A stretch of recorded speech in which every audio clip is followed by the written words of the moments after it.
그 6.12 싱가포르 북미 회담은 6.13 한국 지방선거를 겨냥한 것이다라고 전에 이야기했던 자유한국당 홍준표 기자간담회를 했어요. 어제는 또 남북회담, 이번 남북회담은 문재인 대통령을 구해주기 위한 김정은 위원장의 배려다 이렇게 얘기를 했는데 그 우주의 중심은 한국 정치다. 뭐 이 뜻이 담겨 있는 것 같습니다. 거의 지방선거가 세계사를 지금 바꾸고 있는 상황이에요. 트럼프가 굉장히 배려심이 깊은 사람으로 되어 있는 거죠. 네, 그렇습니다. 예. 아유, 이게 홍준표 대표 자유한국당의 이런 반응 어떻게 봐야 될까요? 논평의 가치가 있을까요? 그러게 저도 좀 그런 생각이 좀 듭니다. 이미 이제 이미 소수화됐어요. 이제 그런 주장이 굉장히 소수화돼 있고 저 사람들 맨날 저런 사람들이라는 인식이 생기도록 만들었고요. 저는 그것은 자발적으로 그렇게 자초한 면이 매우 크다라고 생각이 좀 듭니다. 그러니까 한반도의 냉전이 끝나고 평화체제가 오고 있으면 우리는 평창올림픽을 통해서 분명히 확인했음에도 불구하고 계속 역진적 사고를 하고 있는 것이거든요. 그리고 더군다나 지금은 과거에는 육자회담이 왜 필요했냐면 남북이 냉전적 상황이었고 만날 생각이 없었기 때문에 주변국의 도움으로 한반도 평화 체제를 만들려고 했었던 거예요. 그런데 이번에 확인한 것처럼 판문점에서 남북 정상이 당사자 간 대화로 중심이 돼서 만난다는 것은 한반도의 운명을 양국 당국의 정상이 함께 풀겠다는 강력한 의지의 표현이에요. 그렇기 때문에 과거에는 강대국에 의해서 휘둘렸어요. 미국이 이렇게, 일본이 저렇게, 중국이 저렇게, 그럼 우리는 어떻게 해야 될까? 중심이 없었단 말이에요. 그런데 이번 판문점 회담이 굉장히 중요한 이유는 두 정상이 자, 우리는 우리 힘으로 우리가 이렇게 어려운 상황이지만 이 한반도의 운명을 평화체제로 만들어내겠어. 바꿔내겠어. 문재인 대통령 그랬잖아요. 임기라는 표현 없었나?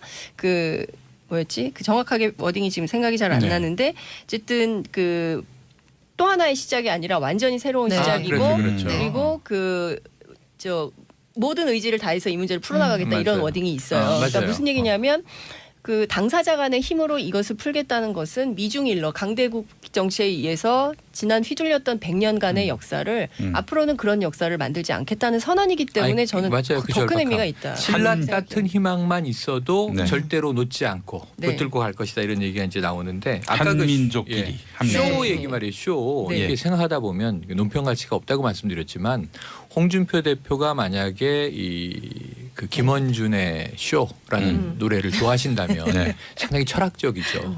뭐냐면 이 세상은 하나의 무대고 우리의 인생은 쇼고 나는 그 쇼의 주인공이고 그러니까 이런 차원으로 생각을 하신다면 참 모든 게 다 쇼니까. 그렇죠. 이 프로 이름이 정치쇼 아닙니까? 그래서 최근에 개봉한 영화 중에 위대한 쇼맨이라는 것도 있거든요. 이게 서커스를 처음 창시한 사람 얘기인데 근데 그게 아니고 우리 국민들이 야 정치적으로 다 쇼 아니야?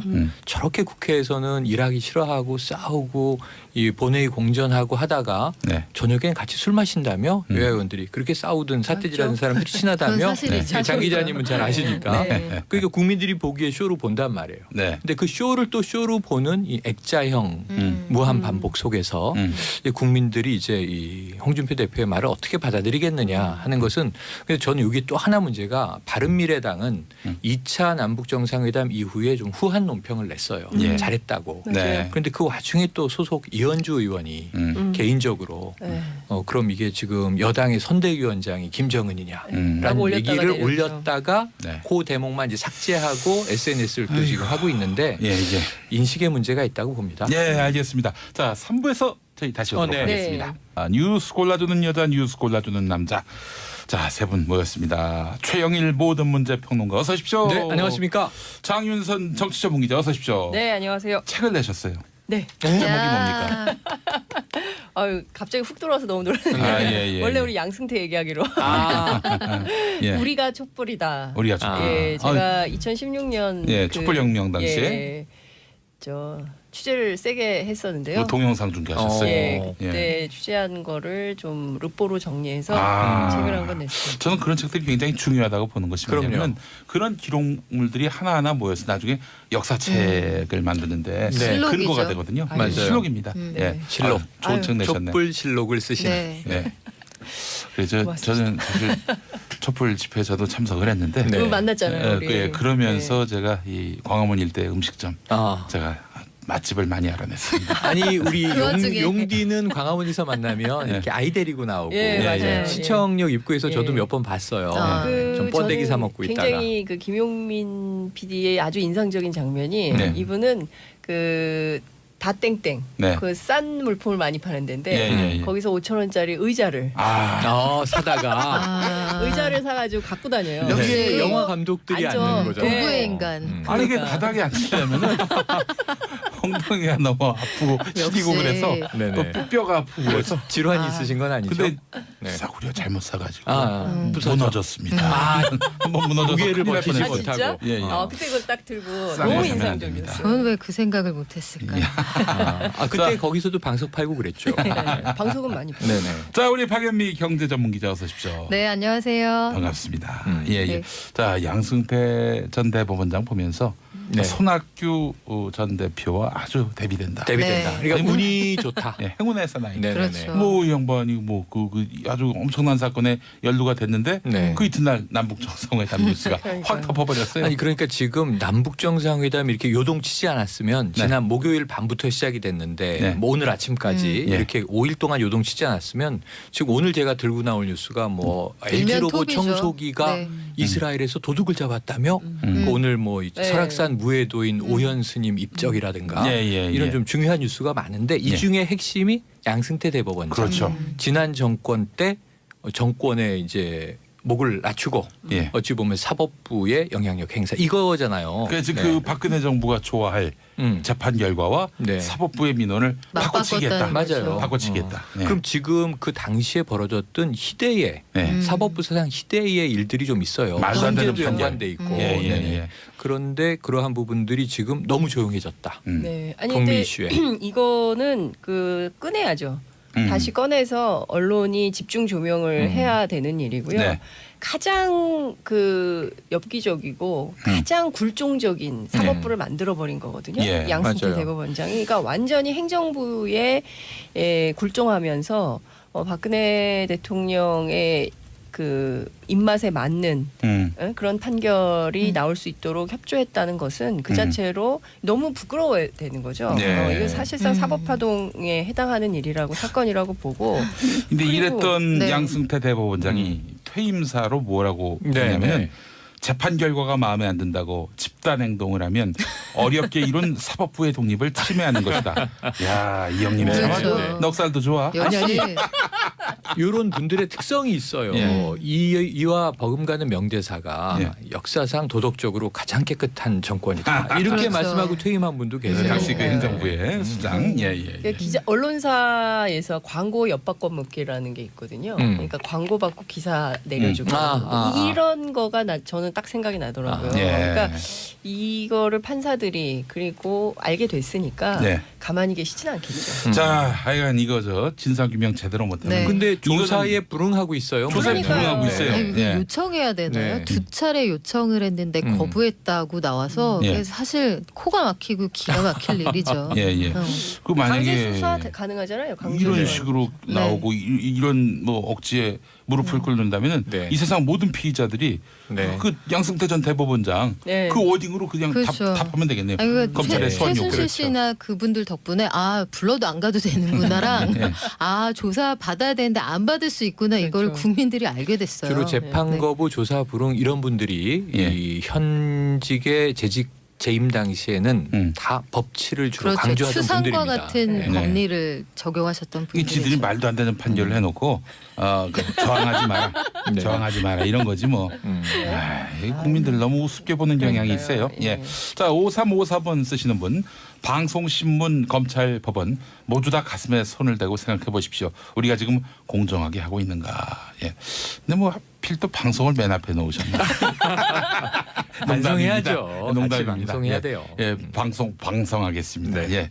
자, 오늘 2차 남북 정상회담 이야기부터 한번 나눠보도록 하겠습니다. 자, 두 정상이 그야말로 번개와 같이 아유. 번개를 했습니다. 번개. 판문점 번개. 예. 3박 4일 만에 만들어진 세기의 반전 드라마. 아, 이 소식 처음 접하셨을 때 어떤 감회가 드시던가요? 저는 정말 그 전에 금요일 날 얼마나 우리가 남의 나라 대통령 때문에 밤잠을 설치고 힘들었지 않습니까? 그래서 굉장히 절망적인 상황이었어요. 네. 근데 토요일 날 아침에 트럼프 대통령이 꼭 끝나는 것은 아니다. 6월 12일 정상회담 가능성을 또 얘기를 하면서 이거 뭐지? 하는데 오후 되니까 뉴스가 또 바뀐 거예요. 예. 그러니까 사실 주말 사이에 이 전문 용어로 롤러코스터를 탄 듯이 한반도 정세가 출렁거리고 트럼프 한마디 그리고 또 남북 정상회담으로 세계 정세가 요동친 주말이었다.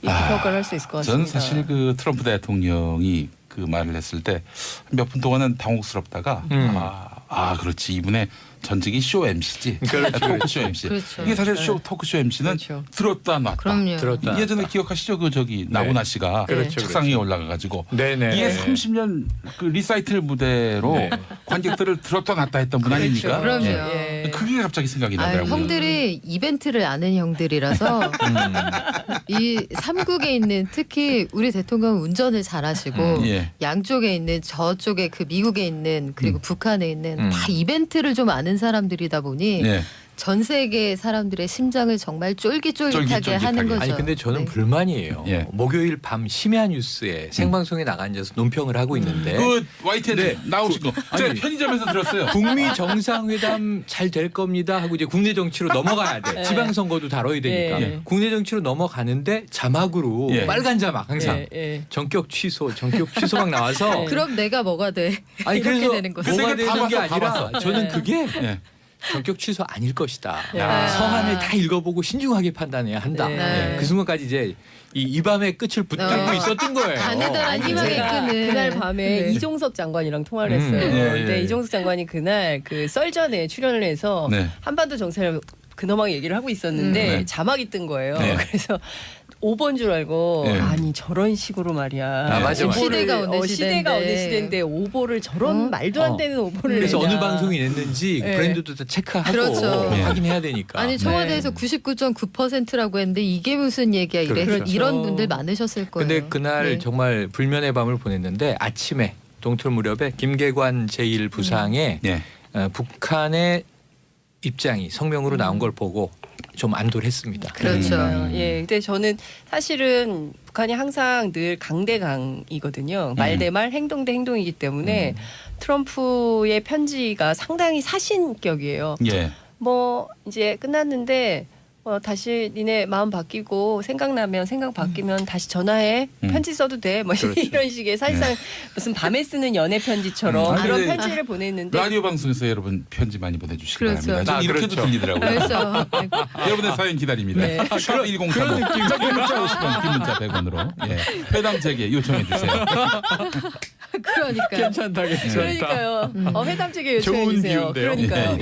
아니 그래서 이제 북이 이것도 세게 받으면 큰일 나겠구나. 그렇죠. 이러다가 전쟁 나는구나. 그렇죠. 이런 생각을 했어요. 맞을 그게 때를 아니라 알더라고요. 이제. 그런데 이제 김계관 부상 명의로 위임을 받아. 이것은 이제 김정은 위원장의 뜻이다. 메시지라는 거거든요. 근데 이제 좀 아쉬움은 있어. 그냥 김정은 위원장 메시지로 보냈으면 어땠을까라는 생각도 드는데 어쨌든 굉장히 정중하게 회담 성사를 거의 간절하게 빌고 있잖아요. 이제 그러면서 이제 그 남북 정상회담으로 오는 이 상황이 되는데 모든 언론들이 그래요. 이것을 전화위복의 예술이다. 이렇게 평가를 하기도 하고 3박 4일 반전 드라마 이렇게 평가를 하기도 하는데 저는 그중에서 로버트 라이시 있잖아요. 그 사람 빌 클린턴 행정부 1기 노동부 장관인데 가족과 할 시간을 위해서 스스로 퇴임하고 나갔어요. 그렇죠. 사임하고. 그런데 이제 사실은 그 표면상으로는 그런데 내면상으로는 클린턴 행정부의 노동 정책에 대한 반대가 있었기 때문에 그랬던 건데 이 사람이 사실은 진보적인 노동 경제학자고 그리고 이번에 힐러리 캠프에 안 들어갔어요. 민주당인데 버니 샌더스 지지 운동을 진보적인 분이군요. 굉장히 진보적인데 뭐라고 얘기를 했냐면 우리 정부에 대해서 굉장히 격조 있는 칭찬을 했습니다.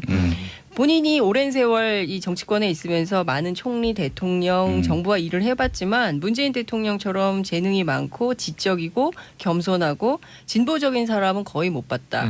아예 없었을 수도 있다. 이제 이런 표현을 합니다. 그러니까 이제 트럼프, 김정은 둘 다 언제 사고를 칠지 모르는 진짜 실제 핵전쟁 할지도 모르는 이 위험한 상황에서 세계는 문재인 대통령이 문재인 대통령을 남한의 대통령으로 둔 것에 대해서 행운으로 받아들여야 된다 이런 얘기를 했는데 실제로 정말 급 반전된 상황이고 세계가 다 놀라는 상황이었는데 가디언이 6.12 정상회담에 대해서 북미 정상회담에 대해서 뭐라고 전망을 했었냐면 완전히 망치거나 예.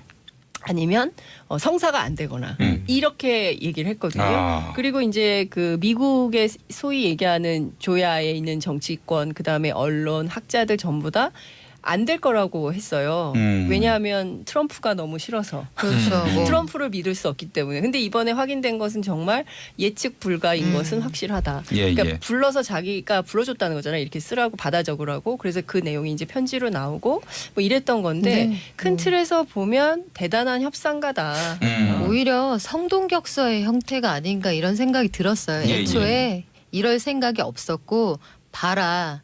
지금 내가 안 되기를 바라는 너희들이 그렇죠. 하는 대로 했을 때 어떤 상황이 벌어지는지 보고 국제사회 여론이 어떤지 보고 저는 트럼프 대통령이 이번 한번 판을 뒤집었던 건 철저하게 오히려 내부 고객용이 아닌가 이런 생각이 들어요. 그렇죠. 그리고 공화당 안에서 그 북한하고 굳이 얘기해야 돼 이런 그 매파 그 매파들에게 보내는 일종의 메시지인데 너희들이 그 북한한테 이렇게 끌려다녀도 되겠어 하는 사람들에게 그거 아니야. 내가 어떻게 하는지 봐봐. 내가 이렇게 해도 북한하고 대화할 수 있는 거 나 이거 해낼 수 있는 사람이 이거를 정확하게 저는 내부 고객용이었다는 생각이 들어요. 그래서 워싱턴 포스트나 뉴욕타임스 사설이 다소 좀 과하게 질책하는 측면이 있지 않나 이런 그런데 생각이 듭니다. 어쨌든 이거는 음모론적으로 생각을 해보면 그날 불면의 밤을 보내는데 뭐 한 수십 가지의 시나리오가 머리를 스쳐가요.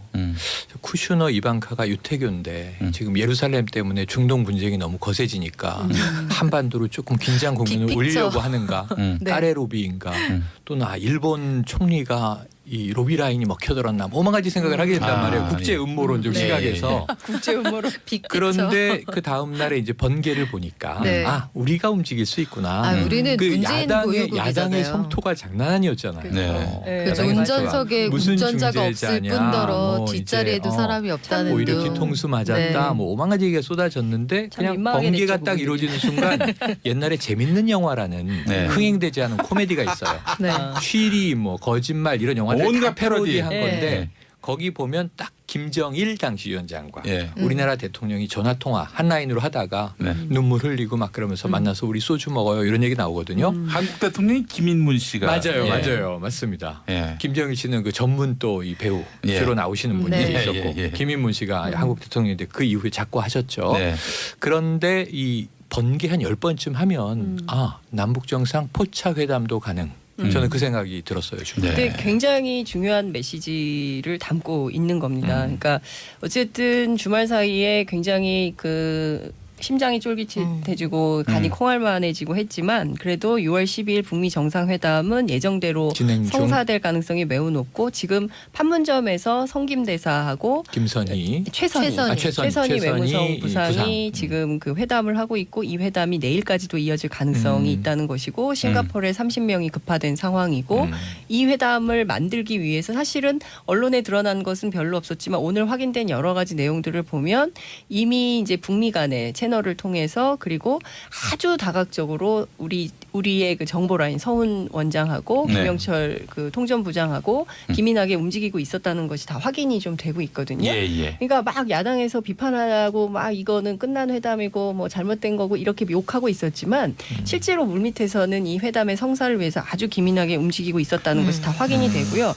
저는 무엇보다 문재인 대통령 이 표현이 굉장히 중요하고 너무 좋다고 생각을 했는데 이 워딩이 정확하게 이렇습니다. 친구 간의 평범한 일상처럼 이뤄진 이번 회담에 매우 큰 의미를 부여하고 싶다. 남북은 이렇게 만나야 한다는 것이 제 생각입니다. 이런 얘기를 했거든요. 그러니까 무슨 얘기냐면 사실 우리가 스위스 유학파인 김정은 위원장의 인사 방법에 대해서 좀 당혹스럽긴 했잖아요. 그렇죠. 끝나고 나올 때. 끝나고 나올 때 이렇게 세 번. 근데 그것도 저는 국제사회에 보내는 메시지가 있는 것 같아요. 그러니까 유럽에 보내는 메시지도 있고. 근데 어찌됐든 보면 남북이 이 의제가 형성될 때 전화통화뿐만 아니라 직접 만나서 오해를 풀고 문제가 생기면은 해결할 수 있는 핫라인이 완전히 구축이 되어 있다는 것이고 네. 이것은 그 자체로 한반도 평화 체제가 이미 오고 있다, 왔다 이렇게 봐도 과언이 아니다 이런 말씀을 좀 드릴 수 있을 것 참 같습니다. 일상이었다는 게 이 그 제 기사를 하나 보니까 청와대 관계자 발해서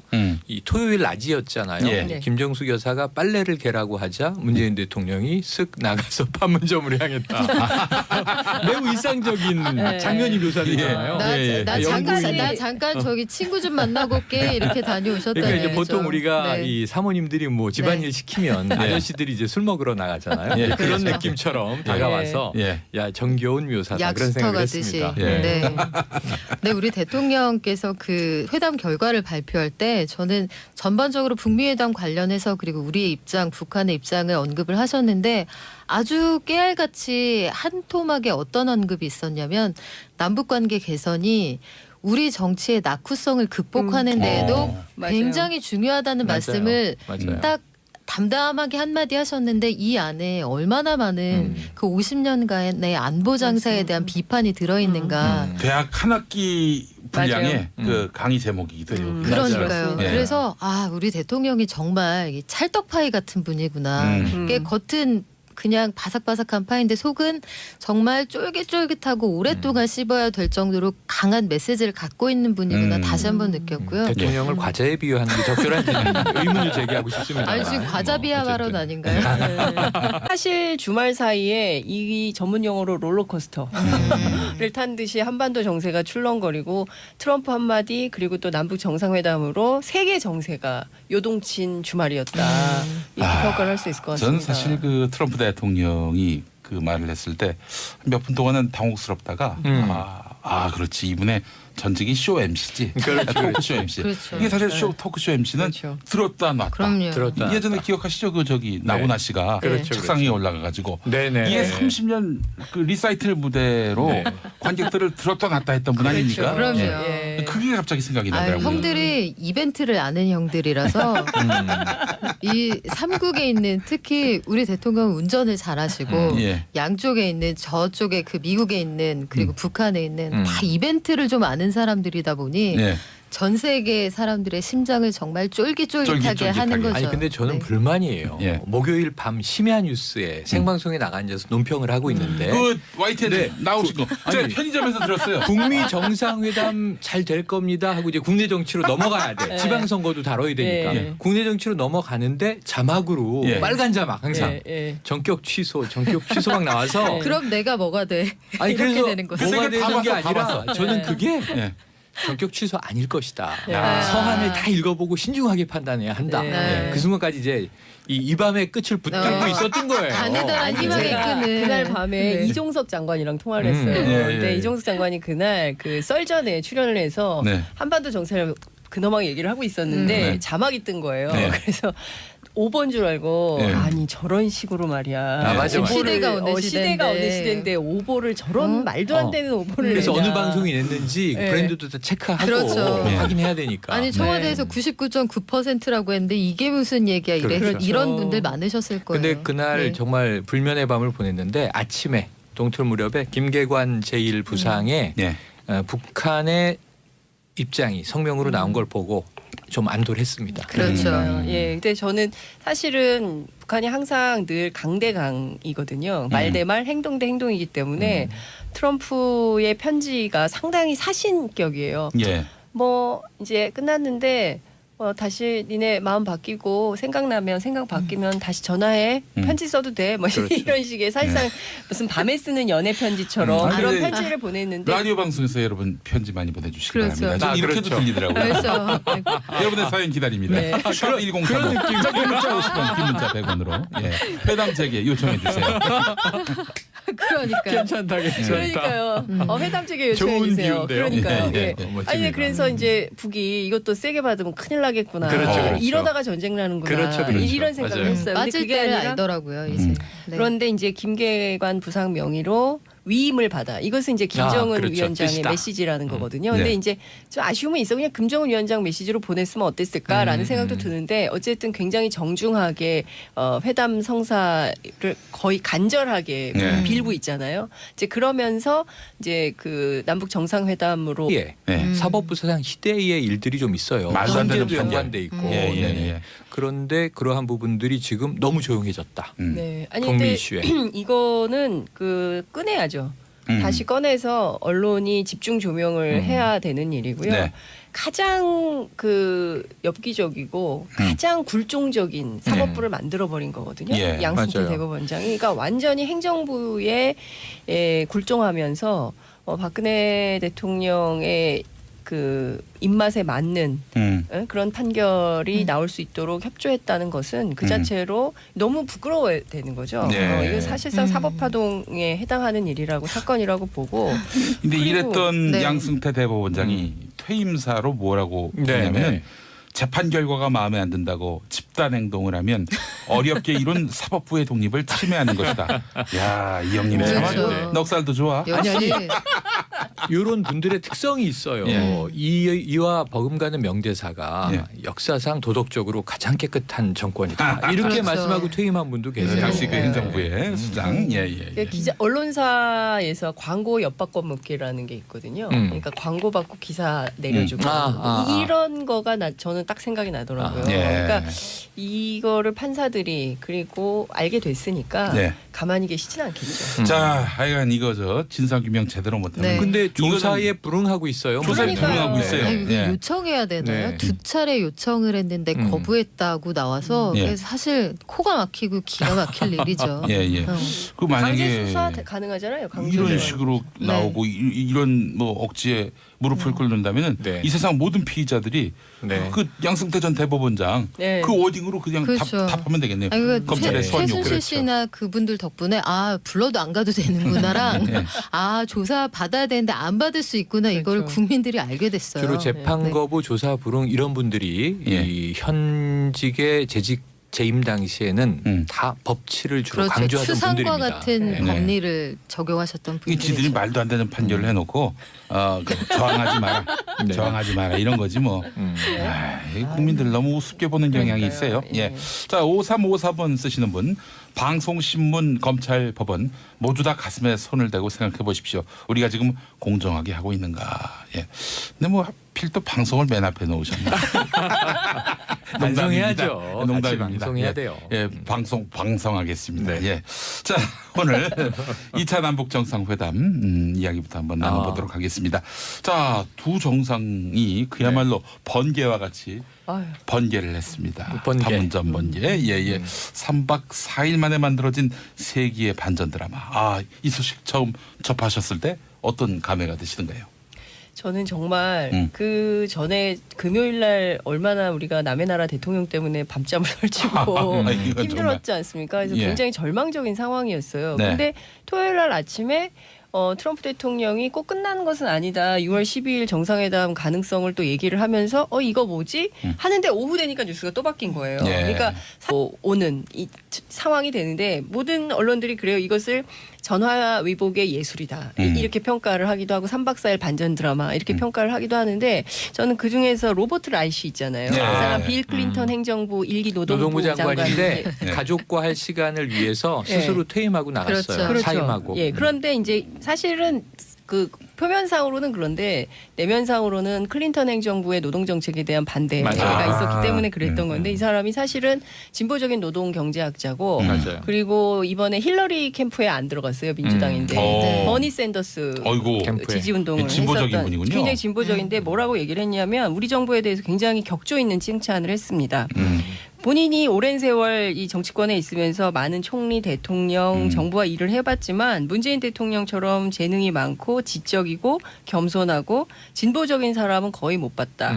아예 없었을 수도 있다. 이제 이런 표현을 합니다. 예. 그러니까 이제 트럼프, 김정은 둘 다 언제 사고를 칠지 모르는 그렇죠. 진짜 실제 핵전쟁 할지도 모르는 이 위험한 상황에서 세계는 문재인 대통령을 남한의 대통령으로 둔 것에 대해서 행운으로 받아들여야 된다 이런 얘기를 했는데 실제로 정말 급 반전된 상황이고 세계가 다 놀라는 상황이었는데 가디언이 6.12 정상회담에 대해서 북미 정상회담에 대해서 뭐라고 전망을 했었냐면 완전히 망치거나 예.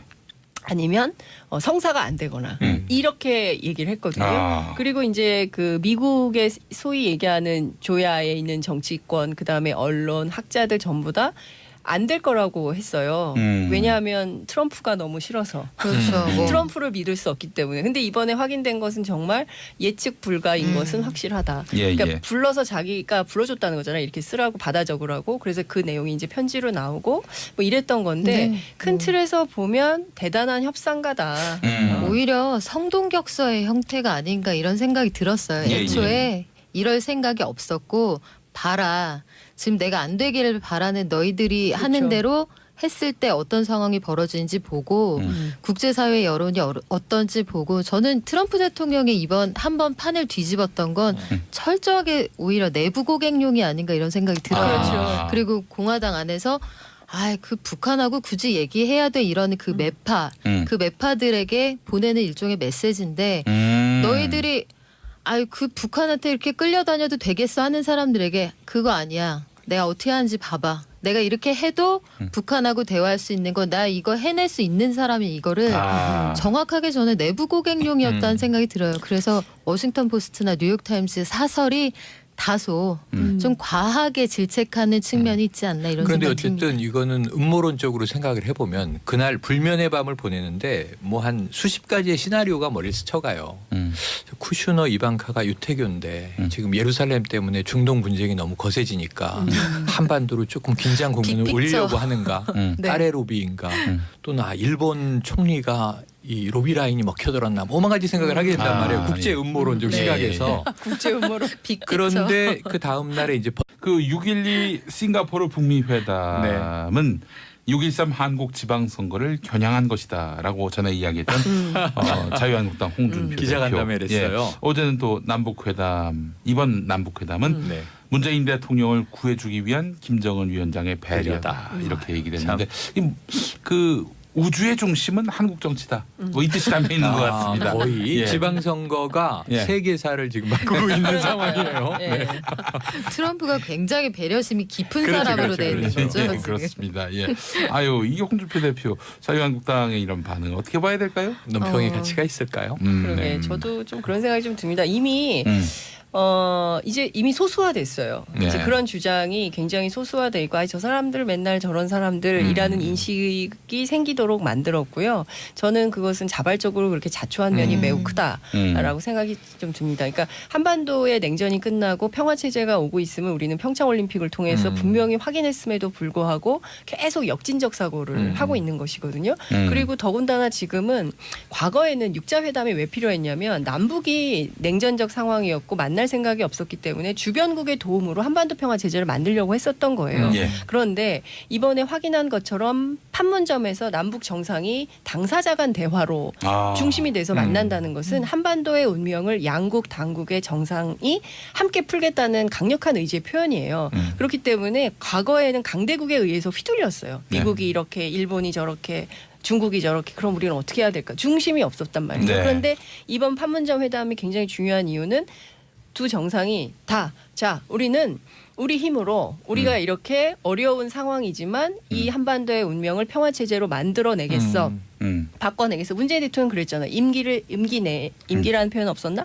그 정확하게 워딩이 지금 생각이 잘 안 나는데 어쨌든 또 하나의 시작이 아니라 완전히 새로운 시작이고 그리고 모든 의지를 다해서 이 문제를 풀어나가겠다 이런 워딩이 있어요. 그러니까 무슨 얘기냐면 그 당사자 간의 힘으로 이것을 풀겠다는 것은 미중일러 강대국 정치에 의해서 지난 휘둘렸던 100년간의 역사를 앞으로는 그런 역사를 만들지 않겠다는 선언이기 때문에 저는 더 큰 의미가 있다. 신라 같은 희망만 있어도 절대로 놓지 않고 붙들고 갈 것이다 이런 얘기가 이제 나오는데 아까 한민족끼리 쇼 얘기 말이에요. 쇼 이렇게 생각하다 보면 논평 가치가 없다고 말씀드렸지만 홍준표 대표가 만약에 이 그 김원준의 쇼라는 노래를 좋아하신다면 네. 상당히 철학적이죠. 네. 뭐냐면 이 세상은 하나의 무대고 우리의 인생은 쇼고 나는 그 쇼의 주인공이고 네. 그러니까 이런 차원으로 생각을 하신다면 참 모든 게 다 쇼니까. 그렇죠. 이 프로 이름이 그 정치쇼 멋진 아닙니까? 쇼죠. 그래서 이 최근에 개봉한 영화 중에 위대한 쇼맨이라는 것도 있거든요.